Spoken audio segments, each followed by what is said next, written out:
75वें गणतंत्र दिवस को मनाने के भागरूप वडोदरा महानगर सेवा सदन द्वारा शहर के जुबेली बाग में आज मेयर के हाथों राष्ट्रध्वज को सलामी देते हुए ध्वज वंदन किया गया।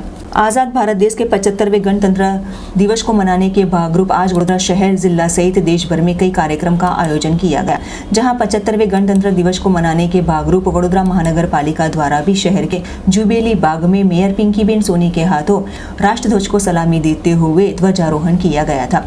जाहिर सी बात है कि 1950 को भारत सरकार के अधिनियम को हटाकर भारत का संविधान लागू किया गया था। ये भारत के 3 राष्ट्रीय अवकाशों में से एक माना जाता है।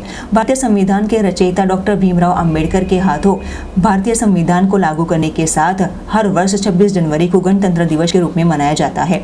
इसी 75वें गणतंत्र दिवस को मनाने के भागरूप आज मेयर पिंकीबेन सोनी के हाथों राष्ट्रध्वज को सलामी देते हुए ध्वजवंदन किया था। इस मौके पर वडोदरा फायर ब्रिगेड के ऑफिसर, अधिकारी, कर्मचारी, विपक्षी नेता अमीबेन रावत, काउंसिलर तथा भारी तादाद में कार्यकर्ता उपस्थित रहे थे। स्वतंत्र भारतना 75मा प्रजासत्ताक दिन निमित्ते આજરોજ વડોદરા મહાનગરપાલિકા દ્વારા સૌ સભાસદશ્રીઓ તથા શહેરીજનોએ સાથે મળી અને ધ્વજવંદન કર્યું। સ્વતંત્ર ભારતના બંધારણનું આજરોજ અમલમાં મૂકવામાં આવ્યું। ડૉક્ટર બાબા સાહેબ આંબેડકરજીના ઉત્કૃષ્ટ અનુપમ પ્રયાસોના કારણે સ્વતંત્ર ભારતનું બંધારણ અને લોકશાહી જે સૌથી જૂનામાં જૂની છે કહી શકાય કે લોકશાહી એ વિશ્વમાં આપણી લોકશાહી એ વિશ્વની લોકશાહીઓની જનેતા છે।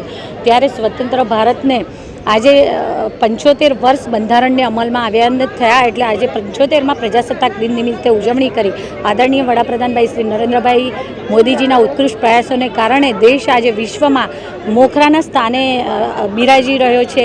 અત્યારે 5મા અર્થતંત્ર તરીકે સ્થાન પ્રાપ્ત કરેલ છે અને આગામી સમયમાં ત્રીજી અર્થવ્યવસ્થા બનનાર છે।